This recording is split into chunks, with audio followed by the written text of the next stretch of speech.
This channel does not promote any violent, harmful, or illegal activities. All content provided by this channel is meant for an educational purpose only. যদি MDH kitchen king কিচেনে থাকি তো আমরা যা ইচ্ছে তৈরি করতে পারি। বেগুনের ভর্তা, আলু কপি, ভিন্ডি মশলা, আরো অনেক কিছু।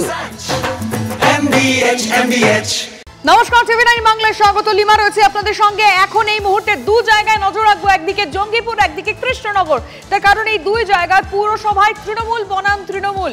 জঙ্গিপুর পুরসভায় ডামাডোল, পুর প্রধানের বিরুদ্ধে অনাস্থা টিএমসির। এই মুহূর্তে দাঁড়িয়ে জঙ্গিপুর এবং কৃষ্ণনগর আমাদের নজর। তার কারণ এখানে শাসক দলের মধ্যেই ভেদাভেদ। পুরসভায় তৃণমূল বনাম তৃণমূল। জঙ্গিপুর পুরসভায় যে খবর আসছে সেখানেও ডামাডোলের পরিস্থিতি তৈরি হয়েছে, কারণ পুর প্রধানের বিরুদ্ধে অনাস্থা এনেছে তৃণমূল। শাসক দলের অন্দরেই এই যে দুটো ভাগ হয়ে গেছে, খুব স্বাভাবিকভাবে এতে দল যে অস্বস্তিতে পড়বে তাতে কোনো সন্দেহ নেই, কিন্তু বিষয়টা হচ্ছে একই সঙ্গে দু জায়গায় এই ছবিটা সামনে আসছে। একদিকে জঙ্গিপুর আর একদিকে কৃষ্ণনগর। পুরসভায় তৃণমূল বনাম তৃণমূল। পুরপ্রধানের বিরুদ্ধে অনাস্থা এনেছে টিএমসি। এই মুহূর্তে দাঁড়িয়ে এই খবরে আমাদের নজর রাখছি। বড় খবর, আমাদের রিপোর্টারদের সঙ্গে কথা বলবো, জানার চেষ্টা করব কৃষ্ণনগর পুরসভায় ডামাডোল। এই মুহূর্তে সেখানকার কি পরিস্থিতি, তৃণমূলের অন্দরে কি চলছে, আমাদের রিপোর্টার মহাদেবের কাছ থেকে আগে জানবো। মহাদেব, একদম একটা দীর্ঘদিন ধরে কৃষ্ণনগর পৌরসভার কিন্তু বিভিন্ন কারণ নিয়ে বিভিন্ন দফায়, কখনো রাজনৈতিক ভাবে বা কখনো কর্মীরা, তারা অবসরপ্রাপ্ত কর্মী যারা, তারা বিক্ষোভ দেখাচ্ছেন, বা কখনো সুইপার কর্মী বিক্ষোভ দেখাচ্ছেন। একটা অচল অবস্থা তৈরি হয়েছে কৃষ্ণনগর পৌরসভায়। এবার এখন কিন্তু অনাস্থা জারি দেখেছেন কিন্তু তৃণমূলেরই একটা অংশ কাউন্সিলর যারা রয়েছেন, তারা দীর্ঘদিন ধরে দাবি করছেন যে এই যে চেয়ারম্যান বর্তমান রয়েছেন তিনি বেশ কিছু নিয়ম বহির্ভূতভাবে কাজ করছেন, আর সেই কাজ করার কারণেই তাদের ক্ষোভ। এবং বিভিন্ন সময় তারা আন্দোলন করেছেন, বিক্ষোভ দেখেছেন, কখনো চেয়ারম্যানকে আটকে রেখে বিক্ষোভ দেখেছেন। এবং যে অডিটের হিসাব, সেই অডিটের হিসাব পর্যন্ত এই চেয়ারম্যান ঠিক মতো দিতে পারছেন না। এই নিয়ে অভিযোগও দায় হয়েছে থানায়। এবং তারপরও একাধিকবার পৌরসভা বন্ধ রাখা হয়েছে। তারপরে মানুষের পরিষেবা নিয়ে সমস্যা তৈরি হয়েছে, এবং এই কারণেই কিন্তু অনাস্থা ডাকা হয়েছে, এবং অনাস্থা ডাকাকে কেন্দ্র করে রীতিমতো কিন্তু চাঞ্চল্যের সৃষ্টি হয়েছে। তুমি নজর রাখো মহাদেব, ধন্যবাদ। একদিকে আমরা জঙ্গিপুরেও নজর রাখবো। একটু আগে কৃষ্ণনগরের কথা, এই মুহূর্তে সেখানে যে ডামাডোল চলছে আমাদের রিপোর্টার মহাদেব জানাচ্ছিল। কিন্তু অন্যদিকে জঙ্গিপুরেও কিন্তু সেই একই পরিস্থিতি। পুর প্রধানের বিরুদ্ধে অনাস্থা এনেছে তৃণমূল কংগ্রেস। কৌশিকের সঙ্গে কথা বলবো, কিন্তু তার আগে আরো একবার জানিয়ে রাখতে চাইবো কৃষ্ণনগরের অবস্থা, যেটা মহাদেব একটু আগে বলছিল যে এখন কিন্তু সবটাই মানে মানে মাঝ অবস্থায় রয়েছে, ঝুলে রয়েছে। কিন্তু জঙ্গিপুরের অবস্থা কি সেটা কৌশিকের কাছ থেকে আগে জানি। কৌশিক, দেখো, জঙ্গিপুর পৌরসভা কিন্তু একক শাসন বিশিষ্ট। সেখানে কিন্তু 11 জন কাউন্সিলর রয়েছেন, তারা কিন্তু পুরপ্রধানের বিরুদ্ধে অনাস্থা এনেছেন। এবং এই 11 জন কাউন্সিলরের মধ্যে রয়েছে 8 জন তৃণমূলের এই কাউন্সিলর। এই 16 জন কিন্তু তৃণমূলের কাউন্সিলর জিতে ছিল। হঠাৎ করে কিন্তু এই অনাস্থা এমনটা নয়, যেটা চেয়ারম্যান দাবি করেছেন, পুরপ্রধান দাবি করেছেন, এর পিছনে বিধায়ক রয়েছে। কারণ বিধায়ক, জঙ্গিপুরের বিধায়ক জাকির হোসেন কিন্তু বারংবার কিন্তু এই পুরসভার বিরুদ্ধে সরব হয়েছিলেন এবং বিভিন্ন দুর্নীতির অভিযোগ করেছিলেন। তারই মধ্যে কিন্তু এই যে পুরপ্রধানের বিরুদ্ধে যে অনাস্থা নিয়ে আসা হয়েছে তা নিয়ে কার্যত একটা কিন্তু রাজনৈতিক চাপানুতো শুরু হয়েছে। এবং এই যে অনাস্থা আনার সময় যে প্রক্রিয়া, সেই কাগজের যে নথিভুক্তকরণ, সেই সময় পৌরসভায় যখন জমা দিতে যায়, সেই সময় পৌর আধিকারিক কিন্তু জমা নিতে চায়নি, তাকে ধমক দিয়ে কিন্তু সেই চিঠি রিসিভ করানো পর্যন্ত হয়েছে। তবে এই নিয়ে কিন্তু তৃণমূলের যে গোষ্ঠী কাজিয়া, সেটা কিন্তু একদম চরমে উঠেছে, তা কিন্তু বলাই চলে। তবে এখানে কিন্তু বিধায়কের সাথে যে চেয়ারম্যানের দৌরাত্ম্য, সেটা আরো কোথাও বেড়ে গেল।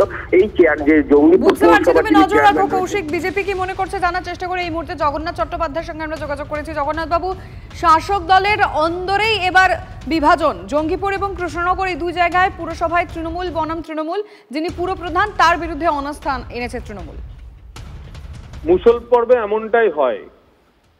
আপনারা তো জানেন যে অনুপ্রেরণার বিরুদ্ধে অনাস্থা তো নবজোয়ারেরই আছে, আপনারাই বারবার বলছেন।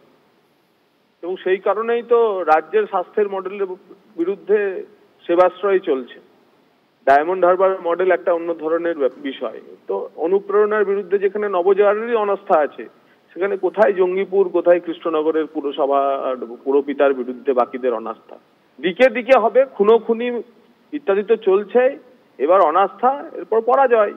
যখন মুসল পর্ব চলে, যখন কোনো একটি দল হেরে যাওয়ার দিকে এগিয়ে যায়, অতীত হওয়ার দিকে এগিয়ে যায়, তখন এমনই ঘটনা ঘটে, এটাই স্বাভাবিক। ধন্যবাদ আপনাকে। জগন্নাথ চট্টোপাধ্যায়ের সঙ্গে কথা হলো আমাদের, কিন্তু অন্যদিকে জঙ্গিপুরে যারা কাউন্সিলর রয়েছেন, যারা এই অনাস্থা এনেছেন, তারা কি বলছেন শুনবো। পদ্ধতি অনুযায়ী আজকে আমরা 11 জনের কাউন্সিলরের সই করে একটা চিঠি পৌরসভাকে দিয়েছি, রিসিভ করে নিয়েছি এবং আজকে আমাদের তার একটা কপি এসডি ম্যাডামকে দিয়েছি। কতজন কাউন্সিলর আছে আপনাদের টোটাল এবং কতজনের অনাস্থান? আমরা আপাতত 11 জন মিলে অনাস্থা এনেছি। আর 21টা কাউন্সিলর, 21 জন কাউন্সিলরের মধ্যে 11 জন অনাস্থা। সবসময় বিরোধী দলকে দূরত্ব রেখে আমরা পৌরসভা চালাচ্ছিলাম। পৌরসভা সব কাউন্সিলরই আমাদের সঙ্গে ছিল। হঠাৎ দেখছি বিজেপি আর একে নিয়ে করেছে অনাস্থা। সেটা ভালো, পার্টি যেটা ভালো বুঝবে সেটা করবে।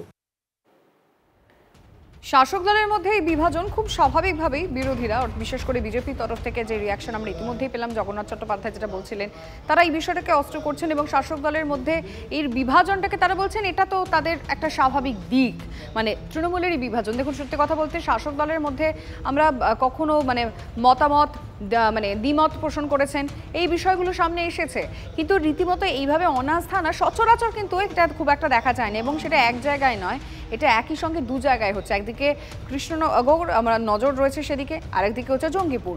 আর ইতিমধ্যেই আপনারা জঙ্গিপুরের কাউন্সিলরদের বক্তব্য শুনলেন, সেখানে তো পুরপ্রধানের বিরুদ্ধে সরাসরি তারা একেবারে অনাস্থা নিয়ে এনেছেন, কিন্তু কৃষ্ণনগরের যারা কাউন্সিলর রয়েছেন তাদের বক্তব্য অবশ্যই আপনাদের সামনে রাখতে চাইবো, কারণ তাদের বক্তব্য সামনে আনাটা দরকার। তারা কি বলতে চাইছেন, তাদের কি দাবি, সেটা জানবো। কারণ শাসক দলের মধ্যে এই যে দ্বন্দ্ব তৈরি হয়েছে সেটা একদম প্রকাশ্যে এসে গেছে, তাতে স্বাভাবিকভাবে বিরোধীরা এটাকে অস্ত্র করেছে।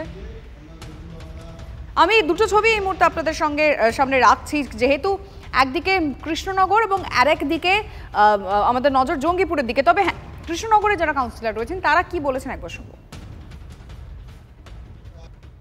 হ্যাঁ, আমরা অনাস্থার পক্ষে সই করেছি, কারণ হ্যাঁ, আমি কংগ্রেস কাউন্সিলর এবং বিরোধী দলনেত্রীও বটে। চেয়ারম্যানকে চিঠি করেছি, এক্সিকিউটিভ অফিসারকে চিঠি করেছি, এসডিওকে জানিয়েছি, তারপরে সরাসরি মুখ্যমন্ত্রীকে জানিয়েছি, সেটাতেও কোনো কাজ হয়নি।